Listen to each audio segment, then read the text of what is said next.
Every 33 seconds, someone in the world dies from a heart attack. This figure is not just a cold statistic. The next person could be a father, a mother, a friend, or even ourselves on an unannounced day. Imagine our heart as a lush green garden and the coronary arteries as the irrigation system delivering oxygen-rich blood to nourish every plant, every patch of soil that is every heart muscle cell. Over many years, due to diet and lifestyle, atherosclerotic plaques filled with cholesterol and other fats begin to form, gradually narrowing the artery lumen. And then a sudden event occurs. A plaque ruptures. Immediately, the body reacts by sending platelets and blood clotting factors to patch the wound, forming a blood clot. Unfortunately, this blood clot grows too rapidly, and in an instant it completely blocks the artery lumen. The water pipe is completely shut off. This is the moment a heart attack begins and the 70-minute clock starts ticking. From the very first seconds, a battle for survival unfolds within your chest.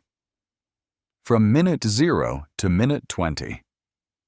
The golden window. When blood flow is cut off, the heart muscle cells in the affected area immediately enter a state of ischemia. They are like trees deprived of water. They stop functioning, stop contracting, but they are still alive. They are in a state of shock and awaiting rescue. If we can restore blood flow during this phase, the garden has a chance for almost complete recovery. This is crucial for heart attack recovery and minimizing heart damage. From minute 20 to minute 40. The destruction begins. After about 20 minutes of oxygen deprivation, the first cells begin to die. The irreversible process of necrosis officially starts. A wave of death begins to spread from the innermost layer of the heart wall outwards. At this point, the first permanent damage has appeared. The patient's symptoms often become much more intense and apparent. This highlights the urgency in cardiovascular emergencies. From minute 40 to minute 70, accelerated necrosis phase. This is an extremely critical stage. The rate of heart muscle cell death escalates dramatically.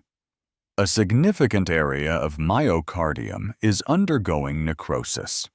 Medical intervention at this time is still vital, as it can save a portion of the half-dead heart muscle on the outer edge of the damaged area. Your actions at this moment will determine the eventual size of the scar on the heart. That is precisely why the 70-minute window is emphasized. It is a critical threshold. After this time frame, the ability to salvage heart muscle cells drastically diminishes, and the fate of most of the affected myocardial region is sealed. The entire emergency medical services system, from ambulances to hospitals, is designed to race against these 70 minutes with a single goal: to restore blood flow as soon as possible, saving every heart cell. This highlights the importance of timely medical intervention for cardiovascular disease. So what happens if you delay, if you miss that golden 70-minute window? Frankly speaking, your heart will suffer permanent damage. Imagine it this way. First, your heart will weaken, losing its ability to work effectively. This is known as heart failure. The dead heart muscle tissue cannot regenerate. It will turn into a stiff, non-contractile scar tissue. Your heart will then be like a car with a damaged engine. It still runs, but very weakly and sluggishly. Your quality of life will change completely. Climbing a single flight of stairs will leave you breathless. Walking a short distance will leave you utterly exhausted. Your legs may swell due to your heart's inability to pump blood effectively. You will have to live with this condition for the rest of your life. This is a common outcome in advanced cardiovascular disease. Secondly, your heart rhythm can become irregular, beating erratically and very dangerously. The scar tissue in the heart can cause electrical shorts, leading to the heart suddenly beating chaotically and then stopping completely. This can cause sudden cardiac arrest at any time, even while you are asleep. Many people need to have a pacemaker or implantable cardioverter defibrillator (ICD) implanted to prevent this risk. Thirdly, the worst-case scenario. The heart can rupture or perforate. When heart muscle dies and weakens to the point of being unable to withstand pressure, it can rupture. This is an extremely dangerous and almost untreatable complication. In summary, delaying beyond 70 minutes means accepting a heart full of scars, weakened, and prone to malfunctions at any time. This is a steep price, especially when we can completely prevent it by acting correctly and quickly from the outset. This emphasizes the importance of early intervention in cardiovascular disease. When the clock ticks past the 70th minute without effective medical intervention, the battle doesn't end. It merely transitions to a new phase, one of permanent losses and long-term struggles with illness. Missing the golden window will leave indelible consequences, completely transforming the patient's life. Firstly, and most commonly, myocardial scarring leads to chronic heart failure. The area of heart muscle that died from lack of blood will never regenerate. Instead, the body will replace it with scar tissue, a type of rigid fibrous tissue incapable of contraction. When a part of the engine becomes scarred, the overall pumping strength of the entire heart will be permanently weakened. The heart becomes a feeble machine, no longer strong enough to effectively pump blood throughout the body. Consequently, the patient's life will be tied to debilitating symptoms, shortness of breath, even with mild exertion like walking or climbing stairs, persistent fatigue, swollen legs, edema, and sleepless nights due to dry coughs. The quality of life significantly declines. Next is the risk of facing dangerous heart rhythm disorders. The scar tissue in the heart not only weakens its pumping ability, but also disrupts the heart's intricate electrical conduction system, causing deadly electrical shorts. Episodes of arrhythmias like ventricular tachycardia or ventricular fibrillation can occur suddenly, causing the heart to stop beating and leading to sudden cardiac death at any moment. To prevent this tragedy, many patients are forced to live with an implantable cardioverter defibrillator (ICD) permanently placed in their chest. In more severe cases, when the area of necrotic heart muscle is too large, the heart wall can become so weak that acute mechanical complications occur. These are medical catastrophes such as ventricular septal rupture, papillary muscle rupture, leading to valve issues, or even heart rupture. Most of these complications are extremely serious, with very high mortality rates, even with emergency care. Finally, a damaged heart will never be as healthy as it once was. It will be weaker and more susceptible to future heart attacks, increasing the risk of recurrence and mortality. The mortality rate in subsequent years for those who received late emergency care is significantly higher than for those who arrived at the hospital in time. In summary, the overall picture is truly frightening. Missing the golden 70-minute window is not just losing a part of the heart muscle, but the beginning of a cascade of debilitating, costly, and life-threatening health problems, leaving a burden on both the patient and their family. This underscores the profound impact of cardiovascular disease. We've seen the devastating consequences of delay. Now comes the most crucial part.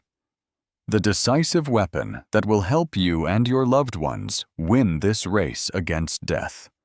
Knowledge is power, and a clear action plan in your mind is the compass guiding you through the storm. Equip yourself with knowledge. Recognize the warning signs. Before you can act, you must recognize the enemy. A heart attack doesn't always look like it does in movies. Memorize the symptoms, both classic and atypical, because they can save your life. This is key to heart attack prevention and early detection. Classic symptoms. These are the most common signs we usually hear about. It's a squeezing pain, or a feeling of heavy pressure, tightness, or a crushing sensation in the center of the chest. This pain can last for several minutes or come and go. This discomfort is not limited to the chest, but can also radiate to the shoulder, neck, jaw, back, or especially the left arm. Atypical symptoms, extremely important. This is the part most often overlooked, leading to unfortunate delays.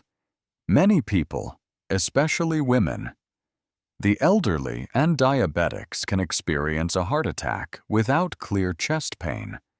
Instead, they may experience sudden shortness of breath, feeling breathless, unable to get enough air even without exertion. Unexplained fatigue.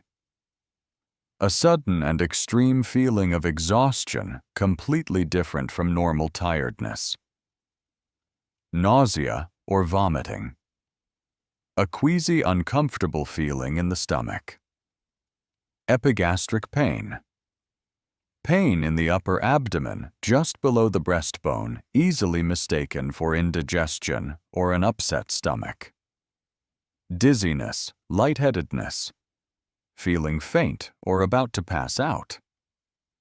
Cold sweat, suddenly breaking out in a sweat even when not hot or exercising.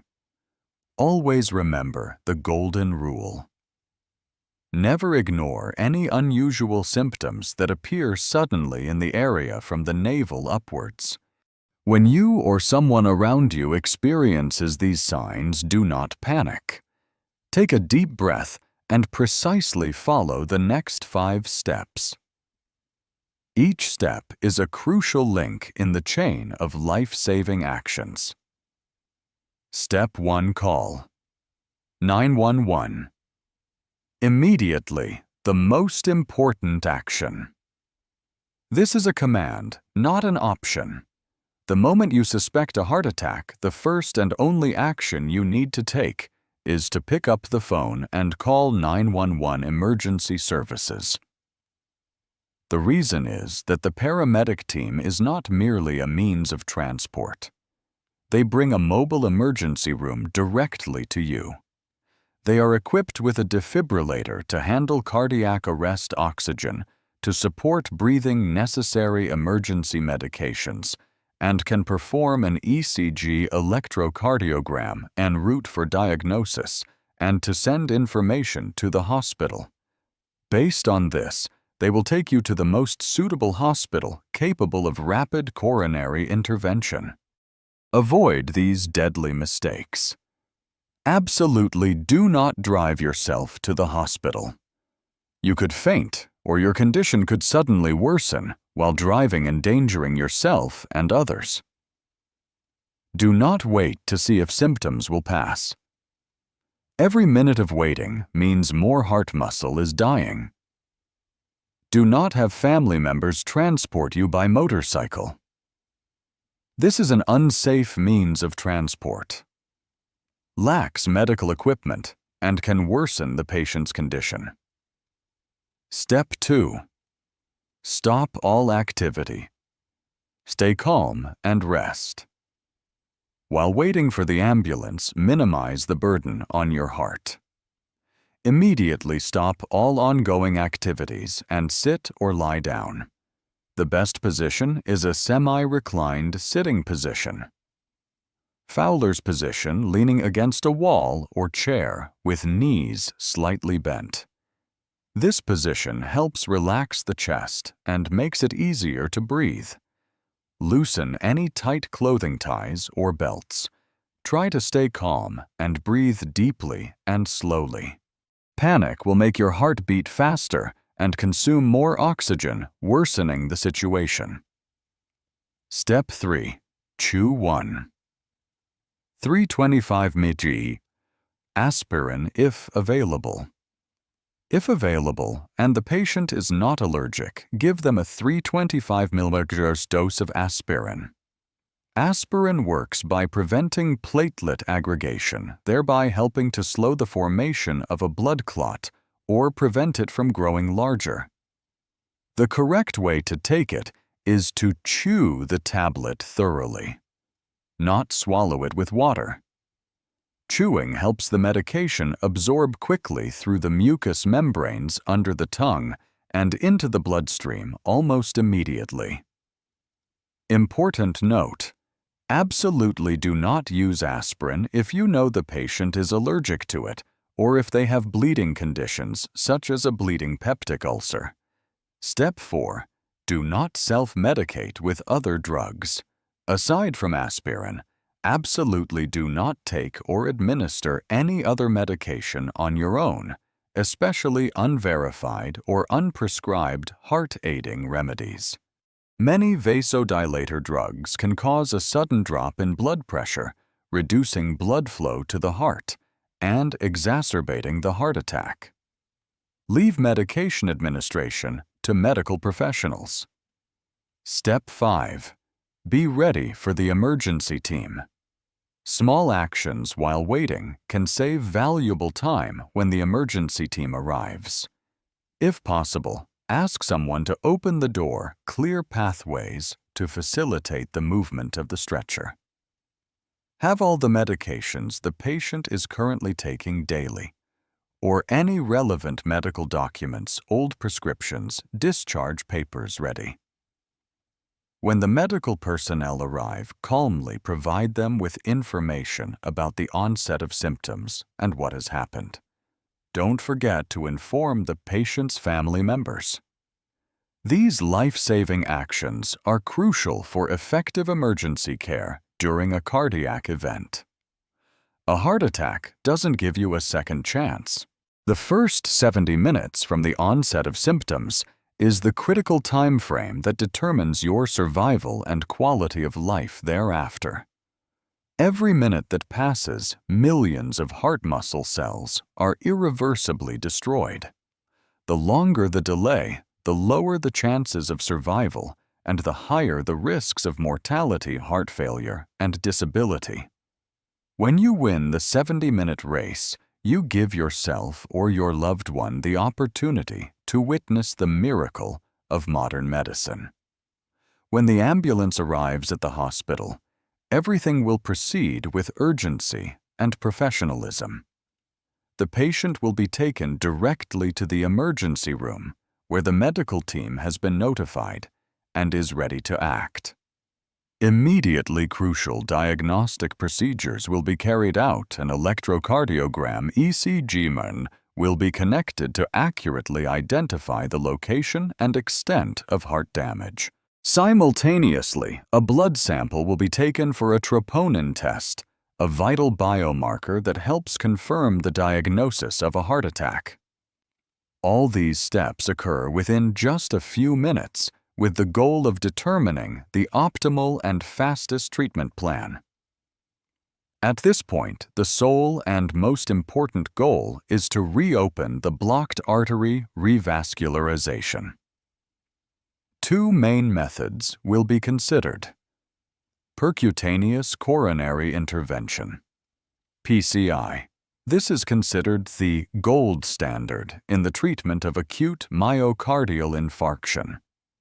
the doctor will thread a very small, flexible catheter from an artery in the patient's wrist or groin, traveling against the blood flow to the site of the blocked coronary artery. Through this catheter, a small balloon will be inflated to widen the vessel, pressing the blood clot against the artery wall. Afterward, a tiny metal scaffold called a stent will be placed to keep the blood vessel open and clear permanently. This method helps restore blood flow almost immediately, saving the maximum number of heart muscle cells on the brink of necrosis and minimizing long-term complications. 2. Fibrinolytic therapy. Clot-dissolving drugs. In cases where the patient receives emergency care at a medical facility without a cath lab for intervention, or when timely transfer is not possible, fibrinolytic therapy is a crucial life-saving weapon. This is a very powerful medication injected intravenously, which works to dissolve the blood clot causing the blockage. Although not as effective as PCI, early use of fibrinolytic therapy can still reopen the artery and save heart muscle while awaiting transfer to a larger center. Both of these methods are testaments to the progress of medical science, but they only truly work wonders when the patient arrives at the hospital promptly within the golden window. We have journeyed together to understand the golden 70 minutes, a harsh yet hopeful medical reality. This concept is not just a mere slogan. It is based on the very pathophysiology of heart muscle cell death. Every minute that passes, a part of the heart slowly withers. Always remember that missing this golden window means accepting severe, potentially lifelong consequences. Conversely, timely action gives you and your loved ones the greatest chance to return to a nearly normal life with a healed heart. The final and most important message we want to convey to you for this health channel is the first and most important person who can save a heart attack patient is you.